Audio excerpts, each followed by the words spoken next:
Some of you might remember this quote, that I am good enough, I'm smart enough. See, some of you already do it. And doggone it, people like me.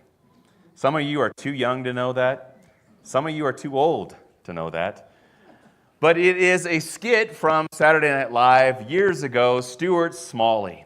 Stuart Smalley had his daily affirmation where he would sit before a mirror and he would recite that. He'd say, I'm good enough, I'm smart enough, and doggone it, people like me. And he would have people that he would come and interview. And what ended up happening is the interview didn't go quite that well, it didn't go quite that good. He'd mess up repeatedly, and that was kind of the funny part of the skit. But at the end, he would reaffirm himself that he was smart enough, that he was good enough, and people did actually like him. And it's part of the humor in that is how many of us would sit in the mirror and do that. Would sit in the mirror and say, hey, I'm good enough, I'm smart enough. We might think that that's something that is kind of dumb, that maybe really isn't, might kind of seem. I mean, I'm imagining myself going and do that, and I probably couldn't even finish the statement before I die in laughter, just looking at, my face and what I'm trying to say. But there's something to that with God's Word that I want to explore in Psalm 139 more the next time that I listen to you, or next time that you listen to me in Steve's preaching next week and the following week. We're going to look at an in-depth picture of Psalm 139. Because Psalm 139 is an amazing psalm that if you hadn't read, I hope that you will read over the next couple of weeks to get yourself familiar with the text there, because there's a lot that's there that is good for us to understand when it comes to knowing who we are as well as knowing who God is. We've been looking at Romans chapter 1, and we've been looking at the idea of the truth of the existence of God. And David makes this statement here in Psalm 139 that's kind of similar to understanding the truth of God. In Romans chapter 1, Paul is talking about the evidence is out there in creation for us to understand that there is a divine power. That there is a divine power out there that has created the things in which we see, and we're able to perceive with our mind's eye, and discern that there's something greater than that which we see created. Notice David says here, for you formed my inward parts. For you formed my inward parts. Now, the actual word there means kidneys. It can be translated as kidneys. And it's used, God would have the priests in all the house of Israel, they would make sacrifices. Then they would do things specifically with part of the organs that were in the animal, with the liver, with the heart, and with the kidneys. And so this is actually could be translated to kidneys. It also could be translated to mean kind of the seat of emotion or your heart. You see, back in the ancient time in the world, we can relate to this, but they had the idea that your stomach was where your heart was, where your emotions were, where you were impacted by that. And when we are impacted emotionally, where do we often feel it? We feel it in your gut, right? You can feel it in your gut. And so that's the seat of emotion, if you will. So these inward parts, I think what David is talking about here, though, lines more with the idea of his kidneys. Not specifically his kidneys, but his inward parts specifically. I think that's why the translators translate that to inward parts. Because David is looking at the human body. And David is making observations. He's making discernible observations by how the body moves, how the body acts, and how the body performs. Now, we've come a long way, if you will, in understanding how the body functions. And I think that we still don't quite fully understand how the body functions. We are still finding new things, new connections in the body that we didn't realize were connected before. We often viewed the body as parts. Well, there's the brain, there's the nervous system, there's the digestive system, there's the circulatory system, there's the skeletal system, there's the muscular system, there's the endocrine system. All these things are all separated, and so we have doctors for all of those different systems, right, that only work in all those symptoms. The problem is guess what? All those symptoms work together. All those symptoms work together. You might think, well, maybe James is getting a little bit on his podium here and talking about, because I've got a lot of issues, and guess what? They're all connected. They're all connected, and we're figuring that out more and more, that a lot of things are more connected than they are. But David could look at the body with the limited knowledge that he had. Now, they had a lot more knowledge than we would perceive, but they had less knowledge of the body than we do today. Does that make us more smarter? No, I don't think so. That's another, I think, preconceived and misunderstood notion that the people back then were more dumb than we are now. And because we have more information, that makes us smarter. Well, more information doesn't necessarily make us smarter. I know a lot of people with a lot of information that aren't very wise. I know a lot of people with a lot of information that don't make good decisions. All right? The intelligence is not based on information. But David could see that. And as we grow to know more about the body that we have, are we becoming maybe a little more or a little less intelligent? David could see that we were wonderfully and fearfully made. Do we still see that? Is our mind and our perception kind of encumbered by culture and what we perceive and what we think, and we're missing some things in the process? We're going to look at some things here this morning in the idea of God as the creator, and look at some things that are pretty fantastic as it pertains to our inward parts, if you will. So I am fearfully and wonderfully made. If you want to turn in your text to see where that is, it's Psalm 139. We just had 13 and 14. But that word there for wonderfully made is one word. And the idea is that we are wonderfully wonderful. We can actually translate it that way. The word there can also mean distinguished, set apart. When David is making this statement, he's saying, we are distinguished from the rest of creation. We are distinguished, and we should be marveled at from the rest of what God has created. We are wonderfully wonderful. Could you imagine looking in the mirror and telling yourself, you are wonderfully wonderful? Yeah, a lot of you are like, no, I couldn't do that. That's the problem. That's part of the problem. So let's look at some of our inward parts. You're like, don't worry, we're not going to look at anything really disgusting here this morning. If you think like inward parts, James, I'm a little concerned. All right, but let's look at the ear here. Some of you might be able to see those arrows that are up there, those canals there. Only the human ear has 3 of these canals, which enables us to have an XYZ plane. In other words, it helps us to understand where we are in space. Right? We may not think about that and understand what that truly means, because our body just does that for us. But you know, when you feel dizzy, when you feel lightheaded, if you've ever had vertigo, anybody ever have your vertigo? Okay, that's when all of a sudden you're like, oh, I wish those canals were working like they're supposed to. But that's what these do, is they help us to stay upright, to walk upright, to be able to move from side to side and know that there's a wall here and a hallway that I'm not going to run into. Without these canals here, our body and our brain would not be able to function. We would not be able to walk upright. Guess when we need those to be able to walk upright and know where we are at in space? Right now. We need those right now in order for that to happen. If we don't have those right now, we don't function like that. Okay? Let's look at the tongue. You're like, oh, gross. Well, see, I got a microscopic view of the tongue because I figured none of us want to look at an actual tongue, right?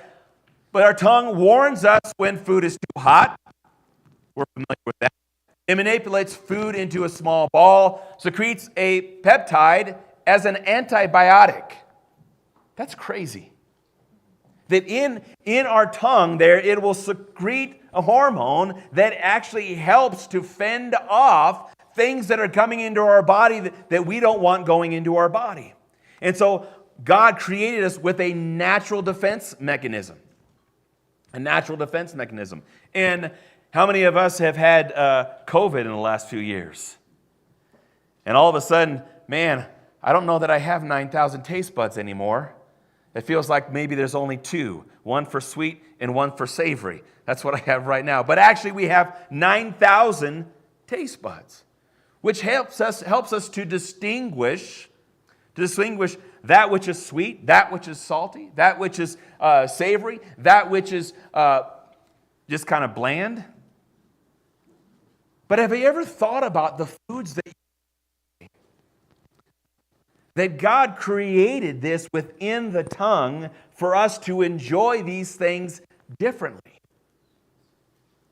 Can you imagine just tasting the same thing over and over and over and over and over again?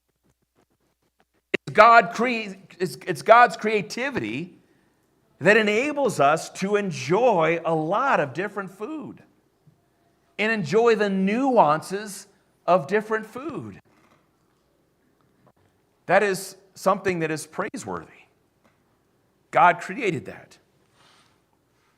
Also, this is the cutest picture of saliva that I could find.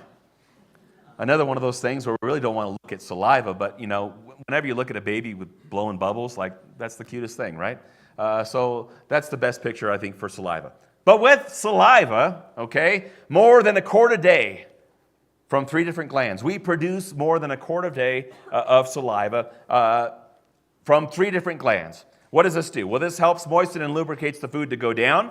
It has enzymes that begin to convert starches to sugar, and it also has an enzyme which is a germ killer. Here is another defense mechanism that God created. We've got the tongue, and now we've got saliva also that helps to protect things that go into our body.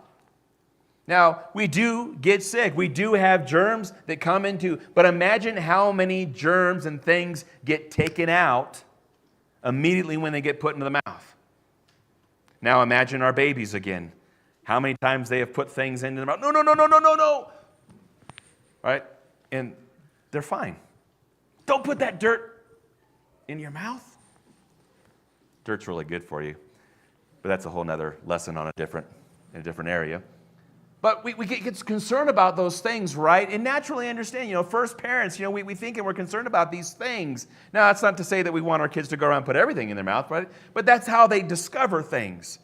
But God knew that because He created them. He knew in their young age that they were going to figure things out by how it tasted, by what it felt like in their mouth. That's how they were going to discover things. God knew that. God put in the tongue the ability to fend off germs. God put in the saliva ability to fend off germs. He did that already. Imagine how much more we might get sick if that wasn't already found or within our bodies.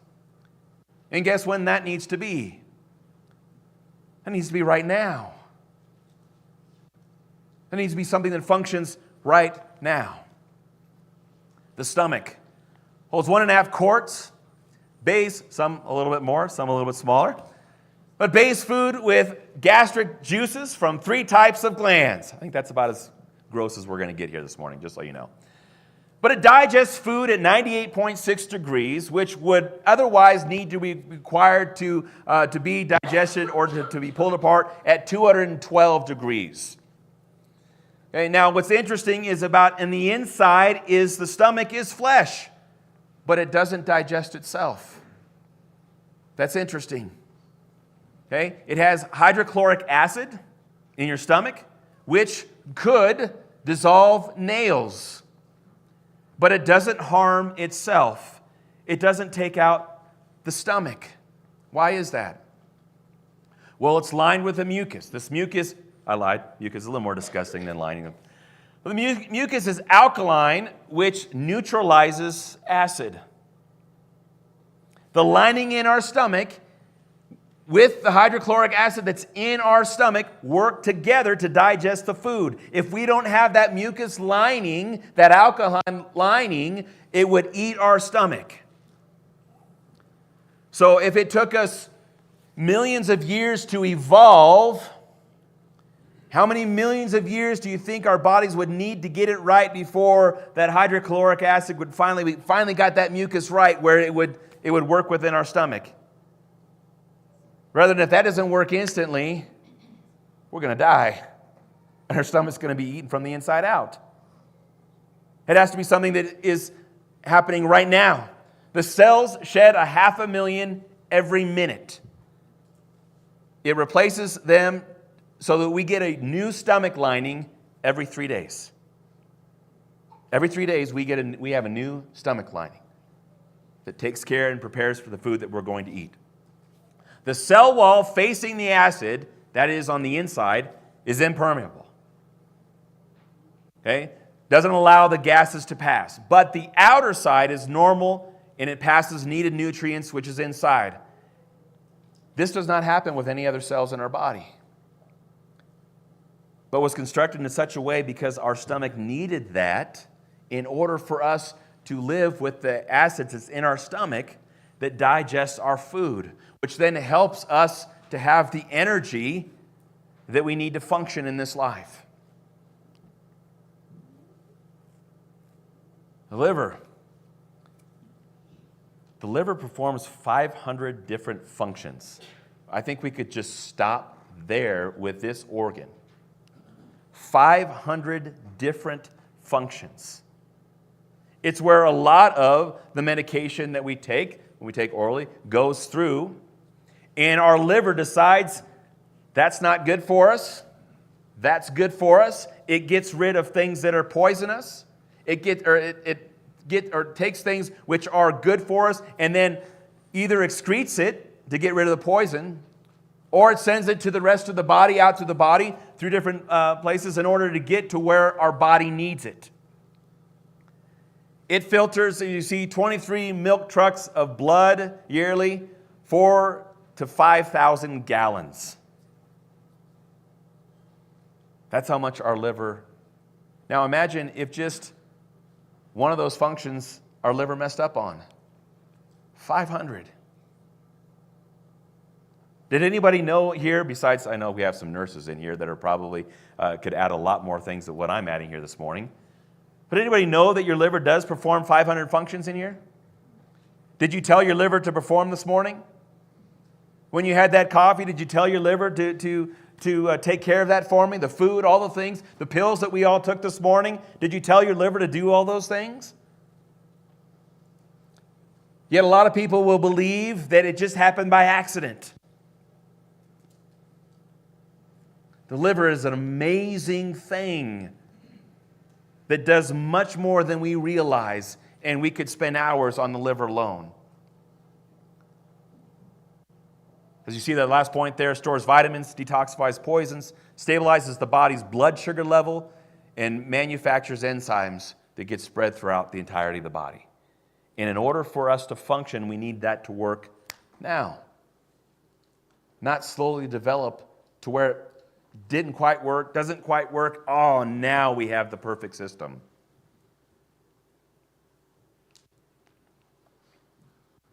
The heart and the circulatory system. In 1 hour, the heart generates energy able to lift a medium-sized car 3 feet in the air. It beats about 100,000 times a day, and that is equivalent to about 40 million times a year.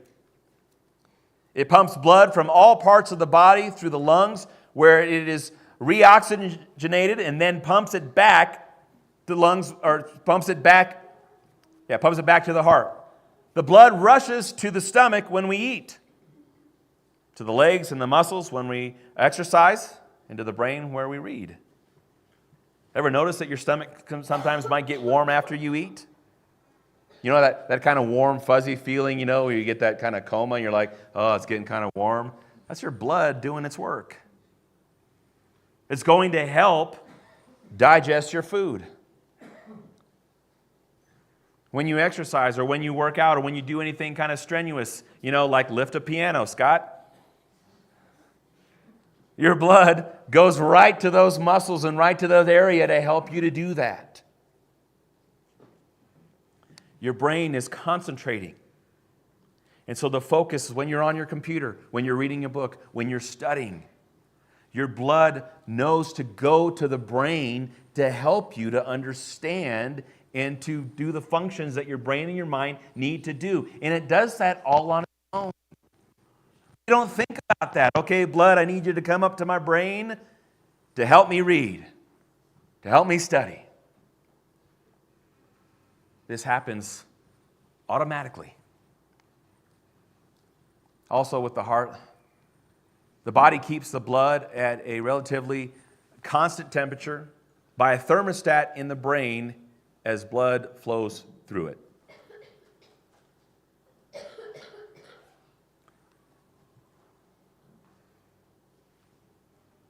I am fearfully and wonderfully made. We have a thermostat in our brain that regulates the temperature of our blood. I have a thermostat at my house that we move, and sometimes people get upset when it's too hot or it's too cold, depending on who's in the house. You might have that might be a familiar discussion, or may I say argument at times, as to what's too cold or what's too hot. So we can go and we can manually do that. We can manually turn that up or turn that down. God created us in such a way where it does it automatically for us. When we start to get cold, what does our body do? It shivers. When we start to get hot, what does our body do? It sweats. Why is that? Because our body needs to function and functions well at a certain parameter within a certain temperature. Right around that 98 degrees. 97 to 99, right in there. We have some fluctuating temperatures, but that's right where it needs to be because God created us. We are fearfully and wonderfully made. This is praiseworthy. And that's why David can say this. David is not saying, I am fearfully and wonderfully made, like, look at me. He is saying, I am fearfully and wonderfully made because he wants to say, look at God. And that's what we can do with ourselves as well. You know, we may not want to look in the mirror and go, man, I am fearfully and wonderfully made. Look at that. But we are inundated by a culture that is consumed with the outward appearance.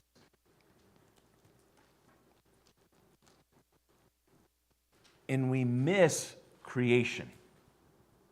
We miss the created. Here's a couple of quotes from some evolutionists. The cardiovascular system integrates information as well as any computer, then responds as no computer can. Your liver knows what's coming into it and what to do with it. Whether it's sugar, whether it's a vitamin, whether it's some supplement that you're taking, whether it's juice, as it's been slowly in the stomach's been digested, and all that digestion, all the minerals and the vitamins that are coming that we need to have from the food that we eat. That kind of changes what we're going to go eat after church today, huh? That's why it's important that we do eat healthy, because then our liver does exactly what we need to do with that healthy food. Is it delivers it to the body that needs all those minerals and all those vitamins to make those hormones and the enzymes in order for our body to function. That's how amazing God created this world. And guess what He also created? The food that we eat. We take that all in, and our body knows what to do with it. We don't have to tell it.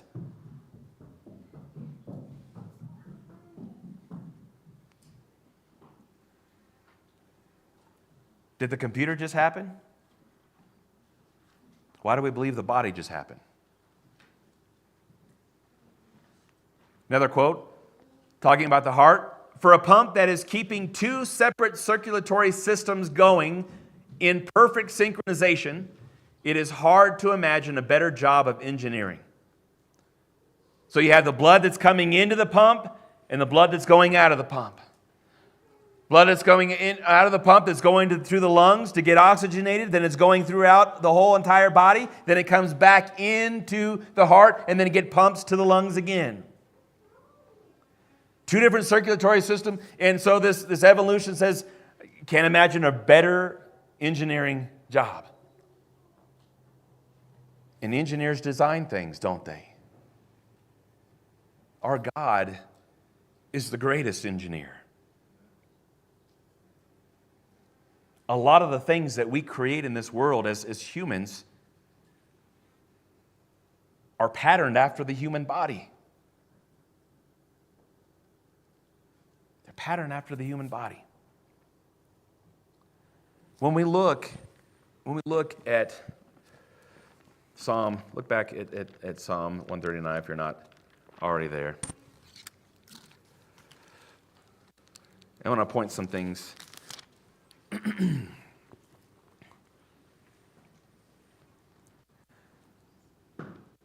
Verse 13, he says, "For you formed," or the word also could be translated create. The word also has been translated acquired. Okay? So that God created his inward parts. You wove me in my mother's womb. I will give thanks to you. See, here's the important part. For I am fearfully and wonderfully made. David's not pointing to himself and looking at the human species before him and saying, wow, I'm a beautiful person because of how I look or what I am or what I've done. He's saying, I give thanks to God. Because David has an understanding and can discern at some level that he functions and he does the things because of God. Wonderful are your works. We are God's works. My frame was not hidden from you when I was made in secret and skillfully wrought in the depths of the earth. Now we understand the idea of conception. We understand now how that works. David is saying, but no one physically sees that. So David says, you know when that's happening. You know when that's happening in secret, when conception happens. You know the growth that takes place. He says, my frame there. The idea there, that also can be translated bones or power or strength. But his frame, his strength, the physical strength that David has, he knows that's from God. The strength in the frame of the bone and the skeletal structure in which we have to function, he knows is from God. Without those canals in the ear, that bone structure cannot walk upright. It's all connected. It's all connected. So he says, verse 15, my frame was not hidden from you when I was made in secret and skillfully wrought in the depths of the earth. He's talking about it, he's making kind of a parallel, an analogy to what he says in verse 15, being hidden and skillfully wrought, created, and right down to every cell that we have in our body, which we did not see, that we now have an understanding and knowledge of. David says, you know all that. Your eyes have seen my unformed substance.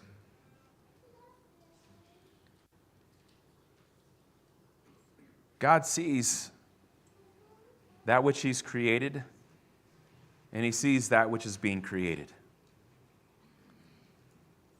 He has seen the skeletal system.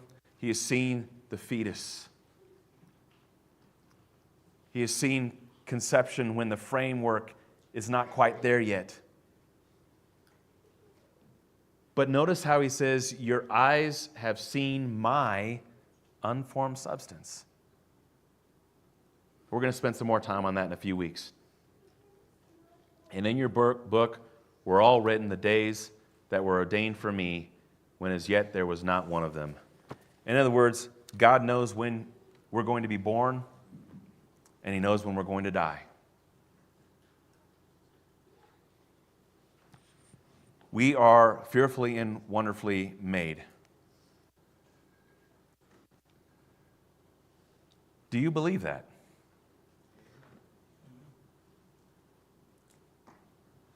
it's difficult for us to say when we think about it how the world would say it.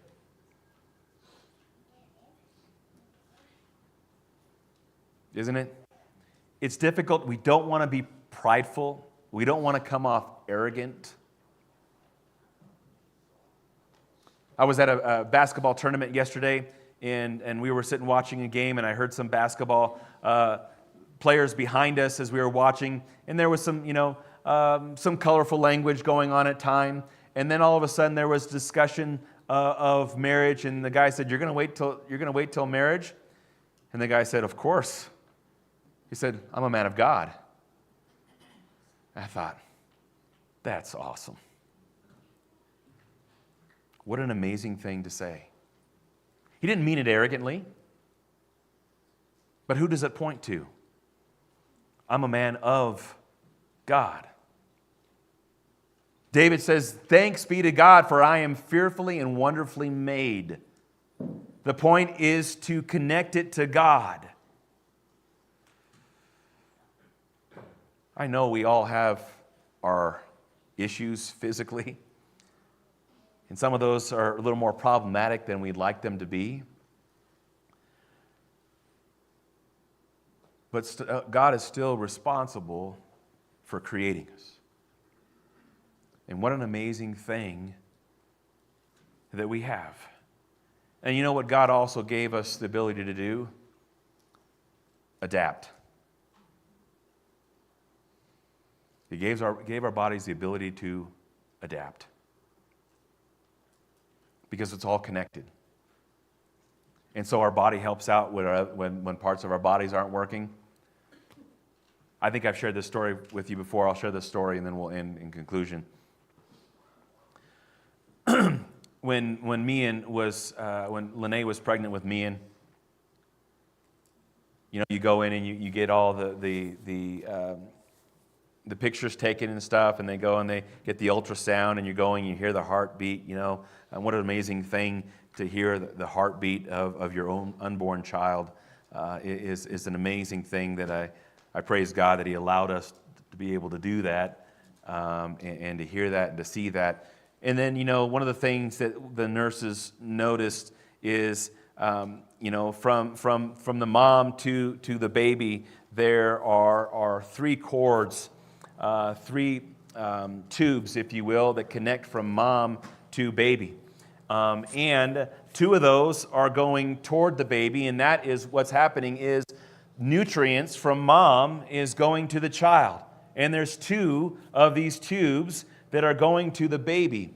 And then there's one that's coming from the baby back to mom, which is all of the discarding of the nutrients in which the baby takes and processes, and it comes back out, and then and mom then discards it as well.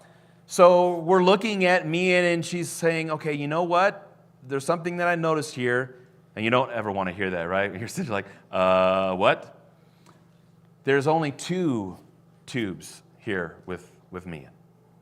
Meaning there's only one tube of nutrients that's going to Mian and one that's exiting out. He needs two. Like, oh, wow. Okay, well, what does this mean? Well, it happens. It doesn't happen all the time, but it does happen. And you just may have a smaller baby. He might be a little premature. He might not function exactly like a normal baby would, and we're like, wow, our minds are going all over the place as to what this might mean and what happened, and we're praying, and so we continue on, and Lene's eating well, and I'm trying to give her the right nutrients and making meals for her and stuff like that. And I forget how much longer it was, maybe another month and a half to 8 weeks, maybe 10 weeks or so more. And we're going back in to have another ultrasound. And so we look at the ultrasound, and the nurse is like, "Whoa." We're like, "Oh no, what?" She's like, "This is amazing." What?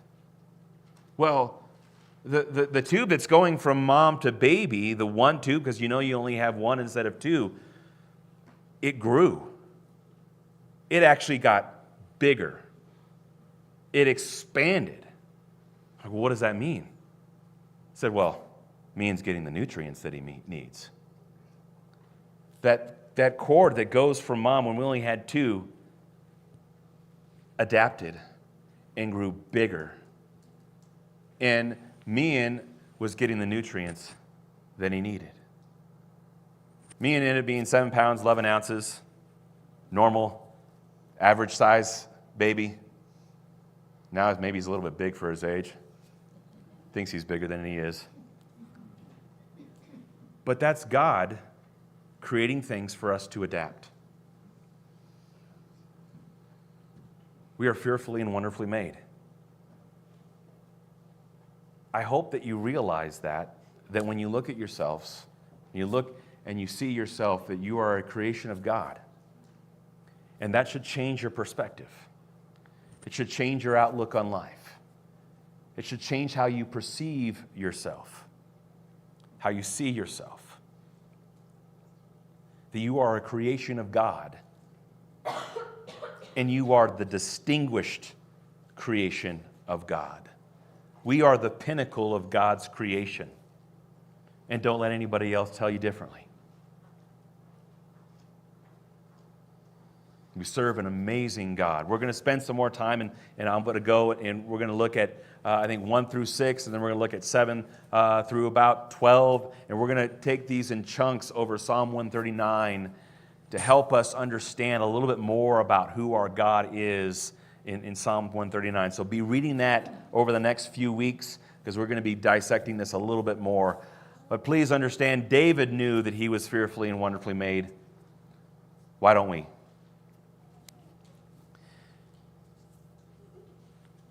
We leave this front row here for anybody that might need to come forward to ask for prayers. So maybe you're struggling.